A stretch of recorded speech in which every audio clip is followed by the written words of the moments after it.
말씀을 나누겠습니다.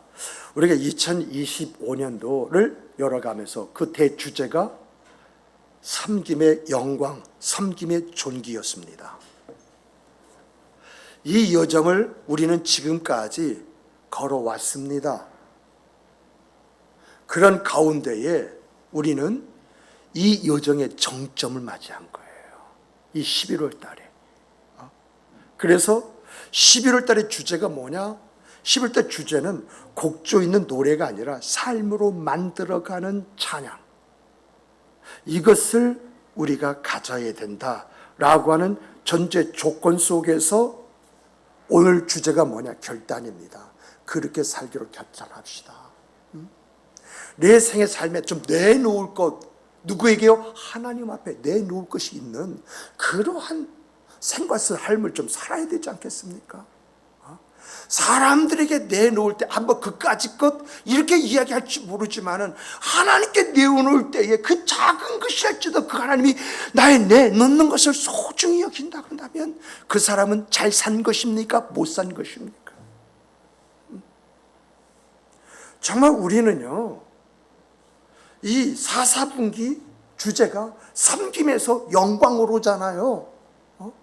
그저 말만 섬김에서 영광이 아니라 이 영광이 존귀라고 한다고 한다면 나의 그런 섬김의 그 성장을 통해서 하나님이 나를 보실 때 어떻게 보실 것이냐? 귀하고 아름답게 보시도록. 사람들이 나를 볼 때에 어떻게 생각하시냐? 야, 이 시대에 좀 찾기가 어려운 그런 사람으로 이렇게 비춰지는 그런 생과 삶이 우리의 인생살이가 되어야 되지 않겠습니까? 정말 우리는요, 성장의 단계를 넘어서 섬김의 영광, 섬김의 존귀, 이런 열매를 맺어야 하는데 왜 우리는 마음속에는 섬김이라고 할 때 왜 마음에 부담이 되고요, 좀 지쳐가고요, 좀 짜증이 나는 걸까요? 어떤 면에서 보면 섬김이라는 것이 우리 생에서 삶의 가치와 의미와 보람이 되어야 되는데 이런 삶의 가치와 의미와 보람이 되기보다는 왜 무거운 짐이 되고 있느냐는 것입니다.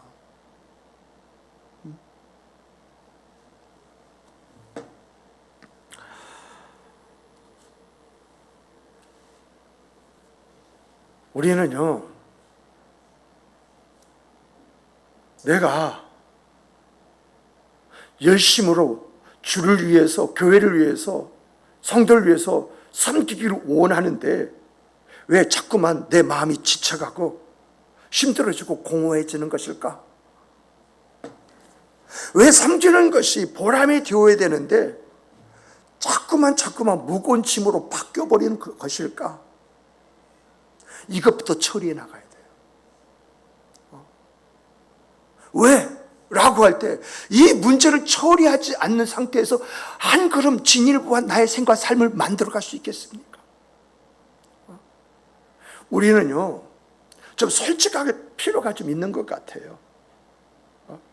우리의 섬김이요, 부담이 되어지고 불편하고 짜증이 나는 이유가 뭘까요? 여러 가지 이유를 이제 찾을 수 있습니다만은 여러분, 우리의 섬김이 이제 힘든 그 이유는요, 막연하기 때문에 그래요. 막연한 마음으로 그저 섬김 이거야? 하고 첨벙첨벙 뛰노는 애들처럼 이거하고 저거하고 하다 보니까 내가 지쳐가는 거예요. 힘들어지는 거예요. 하나님이 나에게 주신 고유의 역할이라는 게 있거든요. 하나님이 내만이 할 수 있는 그 고유의 역할을 주셨는데 이 역할에 집중하지 못하고 그리고 그걸 정의를 내리지 못하는, 그리고 결단하지 못하는 여기에서요, 여러분, 나의 섬김에 피곤함이 오는 거예요. 열심히 뛰는 것과요, 여러분, 방향을 알고 내 역할을 하는 것은 다릅니다. 열심히 뭐든 열심히 하면 돼, 이게 아니라는 거예요. 정말 하나님의 원하심이 뭐냐, 나를 통해서 이루실 것이 뭐냐, 이 방향을 알고 그 안에서 내 역할이 뭐냐, 그 역할을 감당할 때 거기에 의미가 있고 가치가 있고 보람이라는 것이 주어진다는 그런 이야기예요. 그러므로 우리가 섬김이라고 했을 때 그 섬김이 부담스럽고 짜증이 나는 그런 이유는요, 여러분, 내가 가지고 있는 에너지라는 것은 한계가 있어요. 이 에너지를 한 곳에 집중해서 쏟아 부어야 되는데 여기 찔끔 저기 찔끔 저기 찔끔 하나도 거두어지는 것이 없고 해야 할 일들만 보이다 보니까 여기에서 주저앉는 그런 문제가 일어나는 거예요. 여러분, 우리가 알아야 할 것은요, 열심히 뛰는 거 좋습니다. 그러나 내 감정과 상황에 따라서 닥치는 대로 하는 것은요, 여러분, 그것은 섬김이 아니라 노동입니다. 노동이기에 힘들고 지치고 어려움을 갖는 것입니다. 반면에 내가 하나님이 원하시는 것, 내 영혼이 이 일을 통해서 이 일만 하면 기뻐하는 것, 이거 역할을 알고요, 그리고 내가 이것을 집중해서 그것을 행하려고 했을 때에 그것은요, 소명이 되고 그것은 사명이 되는 것입니다. 이걸 우리가 구분할 줄 알아야 돼요. 이러한 섬김은요, 어떻게 해서 시작이 되어지나, 오늘 본문 갈라디아서 2장 20절에서 내 힘이 아니라, 내 안에 누가 계세요? 여러분 안에 누가 있습니까? 여러분 안에. 그럼 우리는 내 힘으로 살아야 됩니까? 아니면 내 안에 계신 그리스도의 힘으로 살아야 됩니까? 내가 섬긴다고 할 때 내 힘으로 섬겨야 됩니까? 아니면 내 안에 계신 그리스도가 섬길 수 있도록 내 자신을 내어놓아야 되는 것입니까? 어떤 것이 편합니까? 근데 우리는 어떻게 지금 섬기면서 살아가고 있습니까? 정말 여러분, 내 힘이 아니라 내 안에 계신 그리스도가 있다고 한다면 그분이 나를 통해서 일하시고 역사하실 수 있도록 내 자신을 비워두고 내 자신을 그분에게 맡길 때 내 안에 계신 그리스도께서 나를 통해서 일하시고 역사하신 역사, 이 역사에 지침이 있겠습니까? 여기에서 보람을 얻는 것이고, 여기서 내가 하나님이 보실 때 내가 어떤 사람인가, 존귀한 사람이라는 것을 알게 되어지는 것이고, 그런 생각, 그 삶 속에서 야, 요즘 세상에 볼 수 없는 그런 사람의 모습을 저 사람에게 본다라고 하는 이 인식 속에서 나는 신뢰, 즉 믿음을 주는 그런 사람이 되는 거 아니겠습니까? 예를 들면요, 이런 거예요. 느헤미야서 3장을 보면은요, 느헤미야가 예루살렘 성을 재건하는 프로젝트를 52일 만에 완성합니다. 그런데 이스라엘 백성이요, 바벨론 포로에서 돌아가는 횟수가 몇 년입니까? 정말 몇 년 동안 행하지 못한 일들을 52일 만에 완성을 합니다. 어떻게 해서 52일 만에 이것을 완성할 수 있었을까요? 이런 일이 가능했던 것은요, 이스라엘의 모든 백성들이 내가 무엇을 어떻게 해야지 자기 역할을 알고 그 역할을 감당할 때에 52일 만에 끝났다는 겁니다. 느헤미야는요, 아무 곳에, 당신이 원하는 곳에 가서 돌을 싸세요, 성전, 이 성곽을 건축하세요, 이렇게 말하지 않았습니다. 만약 그렇다고 한다면요, 우리가 쌌어 하고 자기들 공로가 나올 것입니다. 또 잘한 사람과 못한 사람이 구분되어 가지고 아이고 쯧쯧 하면서 못한 사람을 정죄하는 그런 일들이 일어났을 것입니다. 근데 내용을 보면은요, 느헤미야는 역할 분단을 분명히 합니다. 느헤미야 3장을 보면은요, 성전 재건에 참여하는 사람들의 역할을 이야기를 합니다.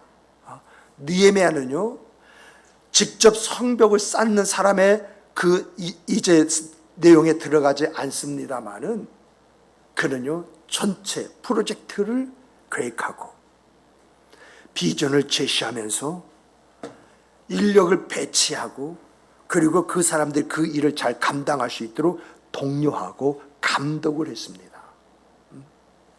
정말 이스라엘 백성들에게 왜 이 성곽을 쌓아야 되느냐라고 하는 동기부여와 함께 그들이 힘을 다하여 이 성곽을 재건할 수 있도록 만들므로 인해서 50일 만에 이 일을 마무리할 수 있었던 것입니다. 정말 체계적으로 이 일에 그것을 분배했어요. 여러분, 제사장과 대제사장과 제사장의 그룹은요, 성문이 여러 가지 있거든요. 근데 양의 문이라는 성문이 있어요. 그것을 집중해서 건축하게 만들었어요. 이것은요, 무엇을 의미하느냐? 양의 문은 주님께 들어가는 문이에요. 하나님께 들어가는 문이에요. 영적인 권위가 여기에 있습니다. 그래서 이런 문을 다니면서 영적인 권위와 영적인 능력을 세워나가도록 만듭니다. 그 다음으로 행정적인 부분은, 행정은 뭐냐라고 할 때에 지방의 방백이 있습니다. 쉽게 말하면 지방의 대표, 그리고 읍과 시의 감독자들, 내놓을 수 있는 그런 사람들을 세워가지고 너는 문이 10개인데 이 성곽 쌓아, 너희들은 이 성곽을 쌓아, 너희들은 이 성곽, 분배를 해줬습니다. 자기의 역할들을 충분히 감당할 수 있도록 이렇게 만들어줬습니다. 그리고 여기에 누가 필요합니까? 전문직 종사자들이 필요한 것입니다. 여러분, 돌 쌓아보시면 아실 겁니다. 돌 그냥 아무렇게 쌓는 것이 아닙니다. 아무렇게 그냥 무너져 버립니다. 저도 조경석을 이제 한 400, 500m 쌓아봤습니다. 그리고 돌 위에 돌을 싸면서 이 돌이 무너지지 않도록 만드는 그런 경험들도 있습니다. 그런데 그렇게 한다는 게 쉬운 것이 아닙니다. 정말 체계적이지 않으면 무너져 버립니다. 그런데 이렇게 성곽을 쌓고 성문을 10개씩이나 다는 이러한 상황 속에서 뭐가 필요하냐? 전문가가 필요한 거예요. 그래서 전문직 종사자들을 이렇게 말합니다. 금장색, 향품 장사, 성전에서 일하는 느비딘 사람, 이런 사람은 어떤 사람이 전문적인 직종을 가지고 있는 이 사람들이 투입이 돼서 전문적으로 해야 할 일들, 그 사람을 감당하게 만들었다는 거예요.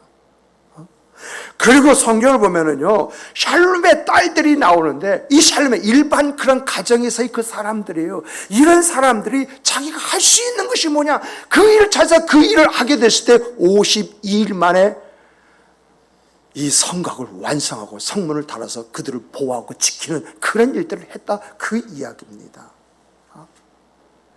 정말 이러한 일들을 바라볼 때에 이런 일들이 주는 교훈이 뭐냐라고 할 때, 여러분, 모든 일이든 자기가 있어야 할 그 위치에서 자기 역할을 감당했을 때에 그 사람의 삶이 뭐냐, 노동이 아니라 공동체를 완성하고 하나님께 영광을 드리는 찬양이 되어진다라고 하는 것을 이 느헤미야를 통해서 우리에게 보여주는 것입니다.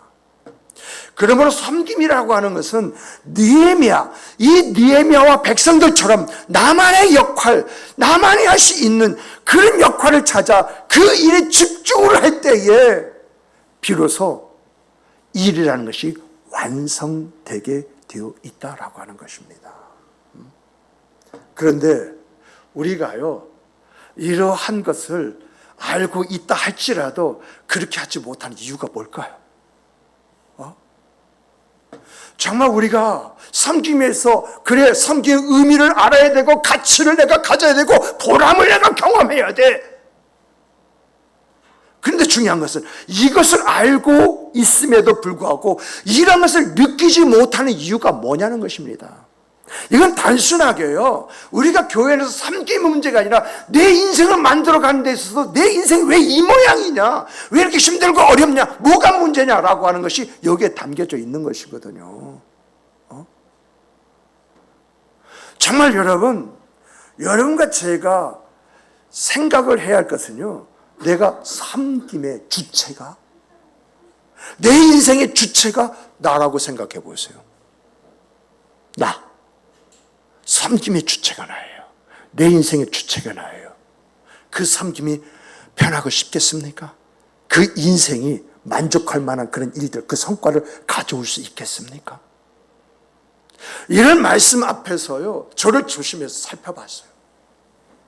내가 섬김에 있어서 사역에 있을 때 내가 주체가 나였을 때 내 인생의 그 삶은 어떻게 되었을까라고 할 때 성취한 것 없이요, 참 짜증나고요, 힘들고 어려움의 연속이었던 것을 생각하게 되어줍니다.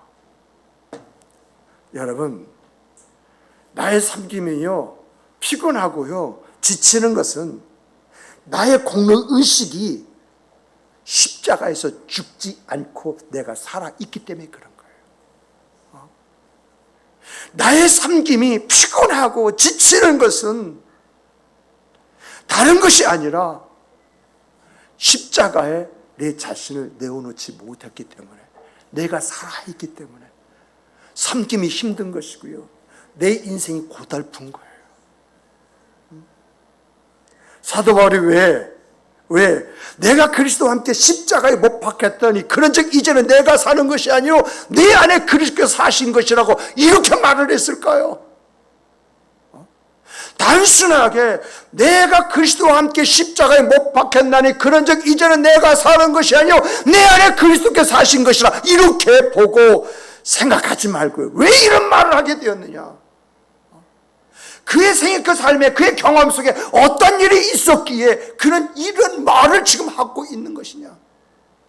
나의 나됨은 하나님의 은혜입니다라고 고백했는데, 사도 바울은 예수님보다 더 크고 위대한 일을 이루었던 그런 사람이 있지 않습니까? 근데 그 사람이 어떻게 그런 일을 이루게 되었느냐? 그 비결을요, 이 고백 속에 담았어요.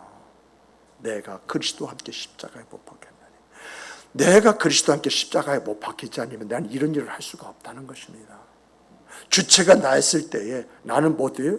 오히려 그리스도를, 그리고 믿는 사람들을 핍박하는 그런 사람이었다는 것입니다. 그러나 그분의 십자가 앞에 자기 자신을 내어놓을 때에 자기가 사는 것이 아니라 주님이 그 안에서 사는 것이기에, 여러분 성지순례 가면요, 터키 있지 않습니까? 터키를 해서 고린도로 가는데 그 당시에는 여러분 이 배가 원활치 않았습니다. 그렇다고 사도 바울이 자기 자신을 낭비하는 사람입니까? 걸어가고, 마차가 있으면 마차에 비로 타고, 그래서 몇십 일을 거쳐가지고 가야 되는 길이거든요. 이런 길도 마다하지 않고, 또 여러분 터키 가면은 사도 바울이 걸어갔던 그런 여정이라는 게 있어요. 여정이 완전히 산속입니다. 그래서 사람들이 강도를 만날 위험이 있기 때문에 사람이 모아지면 가는 그 길을 그 혼자를 걸었어요. 그래서 사도 바울이 뭐라고 말합니까? 강의 위험과 강도의 위험과 이런 이야기를 쭉 하고 늘어놓는 것이거든요.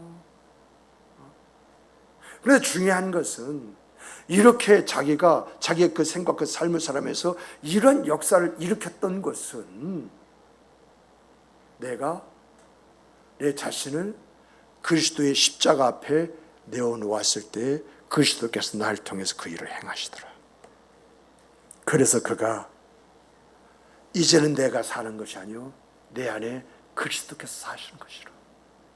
그렇게 사셨기 때문에 오늘 내 생의 그 삶에 이런 일을 할 수가 있었다고 하는 그런 고백이거든요.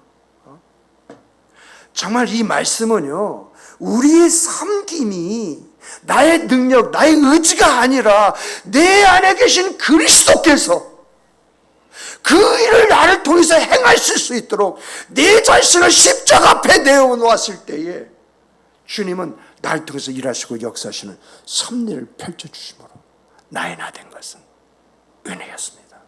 이 진정성 있는 고백을 만들어 낸다고 하는 것입니다. 여러분, 우리의 섬김이요, 정말 나의 노력으로 그것을 만들려고 한다면은 여러분, 우린 지쳐요. 우리 입술 중에 내가 원치 않는 불평과 불만이 팍 터져 나와요. 그런데 나의 그 섬김이라고 하는 것이 내 안에 계신 그리스도께서 하시는 일이라고 하는 믿음으로 그것을 받아들일 때에 하나님의 역사가 내 생과 삶을 통해서 주어지고 나타난다. 이걸 경험한다라고 했을 때 내가 어떻게 살겠습니까? 사실 우리에게 이 경험이 없잖아요. 그래서 내 자신을 주님께 내어놓는다고 하는 그런 부분을 어떻게라고 하는 의문도 가질 수가 있지만은 또한 내가 안다고 할 줄 쉽게 그것을 내놓지 못하고 있지 않습니까? 그런데 내 생과 삶 속에 나를 내놓았더니 하나님이 하시는 일이 내 인생의 삶 속에서 이것이다라고 하는 것을 체험하게 됐을 때 내가 주님 앞에 내 자신을 내어놓는 것이 쉽습니까? 어렵겠습니까? 여러분, 주님께서 이런 말씀하셨습니다. 누구든지 나를 따라오려거든 자기를 부인하고 자기 십자가를 지고 나를 쫓을 것이냐. 이 말씀이 뭐예요?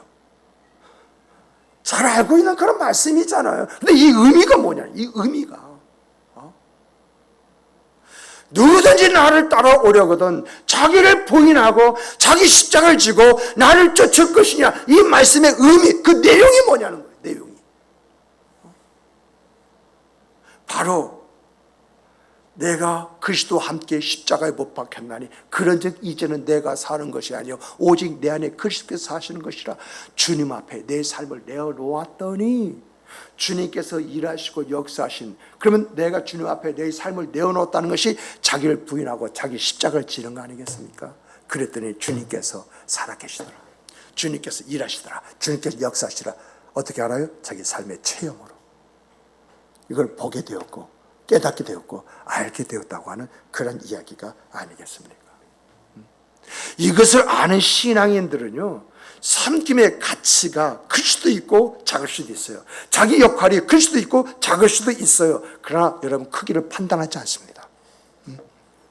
세상은요, 그 사람이 어떤 성과를 맺었느냐 그 성과를 보고 그 사람의 가치를 먹일지라도 여러분과 제가 알아야 할 것은요, 하나님은요 예수 그리스도의 희생으로 우리의 가치를 이미 결정해 놓았다는 것입니다. 사람들이 나를 어떻게 볼 것이냐, 나의 가치에 나의 문제에 나는 집중할 수 있지만 하나님은요 이미 나라고 하는 가치가 어떤 가치냐라고 하는 것을 정해 두셨다라고 하는 것입니다. 여러분, 고린도전서 6장 20절 이런 말씀이 있습니다. 내가 값으로 너희를 샀다. 누가요? 그리스도의 피로, 그리스도의 희생으로 우리를 샀다. 하나님이요 자신의 아들이신 예수 그리스도를 버림으로 인해서 우리를 샀다라고 하는 것입니다. 자기 자식 소중하게 여기지 않는 사람이 어디 있어요? 그런 자기 자식을 내어놓을 정도로 사랑했다. 그래서 자기 자식을 내어놓고 샀다라고 할 때 여러분 우리의 가치는 어떤 가치냐라고 하는 거예요. 여러분, 이런 가치를 깨닫는 사람이요 자기의 섬김의 역할이 크고 작고 여러분 그것이 눈에 띄지 않는다 할지라도 좌절할까요? 나의 섬김이요 세상이 인정하거나 칭찬하지 못한다 한다 할지라도 나는 하나님께 받은 그 사랑 안에서 그 일을 행하고 있다고 했을 때에 그 일의 가치는 어떤 것입니까? 지극히 작은 일이고 보잘것없는 것이다 할지라도 내가 주 안에서 그 일을 행했을 때 그 하나님은 그 일을 어떻게 보시겠느냐라고 하는 것입니다. 이러한 확고한 위치, 내가 어디 있느냐, 하나님이 보실 때 나는 어떤 사람이냐, 이런 확신을 가지고 있을 때에 여러분 우리가 어떤 일을 한다 할지라도 그 일에서 보람을 느끼지 않겠습니까? 그 일에서 가치를 갖지 않겠습니까? 그 일이 크고 작든지 간에 그 낙심하기보다 내가 주를 위해서 이런 일을 할 수 있었다는 그 자체만이 내 안에 있고 그에 대한 가치가 나의 웃음이고 나의 자랑이고 나의 감사가 되지 않겠습니까? 이런 우리가 되기를 원한다면요, 여러분 우리의 섬김이 내 안에 있는 그리스도의 권위와 능력 속에서 나와야 합니다. 섬김의 주체가 내가 아니라 우리 주님이시다 그리스도라고 하는 인식이 분명해야 합니다. 사도 바울이요, 오직 내 안에 그리스도께서 사신 것이라고 그렇게 이야기했던 것처럼 그리스도께서 내 안에 살아계시기 때문에 내가 이렇게 섬길 수 있고 내가 이렇게 사명을 감당할 수 있다. 정말 사도 바울은요, 자기가 자기 자신을 고백할 때 자기는 지극히 작은 자라고 그랬어요. 죄인 중에 괴수라고 그랬어요. 자기가 행한 일을 볼 때에는 지극히 작은 자, 다른 사도가 비교할 수가 없고 또 죄인 중에 괴수와 같은 일을 서슴찮고 행했는데 그런데 중요한 것은 내 자신의 그리스도를 담고 그리스도께서 일하시고 자기 자신을 내어놓았더니 작은 자 중에 큰 자가 되게 하시는 하나님의 놀라운 그 크고 위대한 일들을 행하게 만드시는 그러한 생과 삶을 살아가는 사람이 되었다라고 하는 것입니다. 성경에는요, 이런 예가 참 많이 있어요. 예를 들면요, 여러분, 어린 아이가 떡 5덩어리와 물고기 2마리, 그 어린 아이만 먹을 수는 양이죠. 그런데 이러한 작은 도시락은요, 그 수천의 사람들에게 있어서는 아무것도 아니에요. 군중들의 눈에 보일 때에는 저것까지 무엇을 어떻게 한 입에 떡인데 하고 비웃을 수 몰랐습니다마는 그것이 주님의 손에 들려졌을 때에 인간의 계산을 초월하는 역사가 일어나지 않습니까? 정말 주님의 권능이 어린아이의 섬김에서 나타났듯이 내가 가지고 있는 재능과 내가 가지고 있는 능력은 비천해 보일지라도 그것이 주님의 손에 들려졌을 때에 어떤 일들이 어떻게 일어나겠습니까? 정말 내 안에 계신 주님 앞에 보잘것도 없는 나의 능력이라 할지라도 그걸 내어놓을 때에 주님은 그것을 통해서 내가 상상하지 못한 일들을 이루시지 않습니까? 주보에서도 잠깐 이야기를 했습니다. 신앙의 칼럼에서 오병이어가 지금도 있느냐? 있다. 어떤 이제 선교 기간에 한 사람이 10만 원을 내놨는데 10만 원이 모든 사람의 생각과 삶을 만족하게 만들어요? 아니죠. 그런데 그 10만 원을 당신이 자립할 수 있는 것을 만드시오 했더니 양을 이제 2마리인가 3마리를 사가지고 양을 키우었더니 양으로 해서 부자가 됐잖아요. 그런데 이 사람이 10만 원을 다른 사람에게 내놓습니다.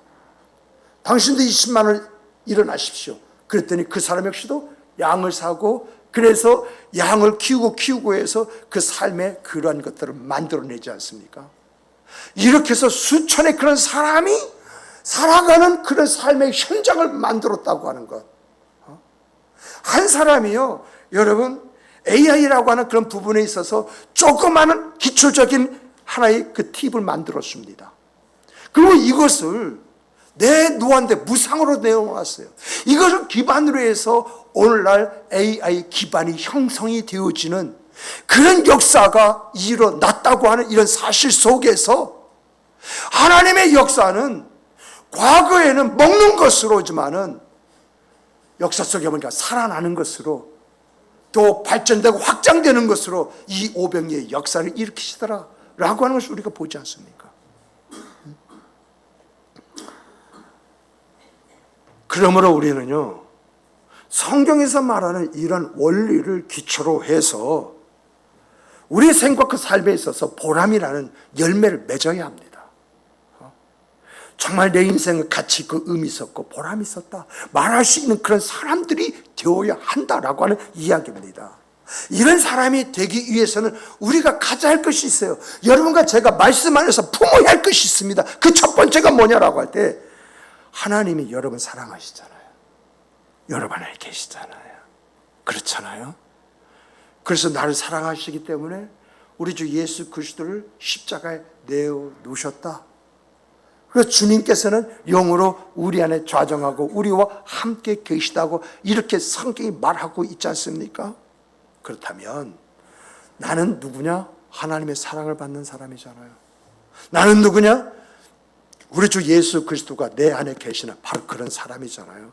그러므로 여러분, 내가 이런 사랑과 이런 섬김을 받고 있다면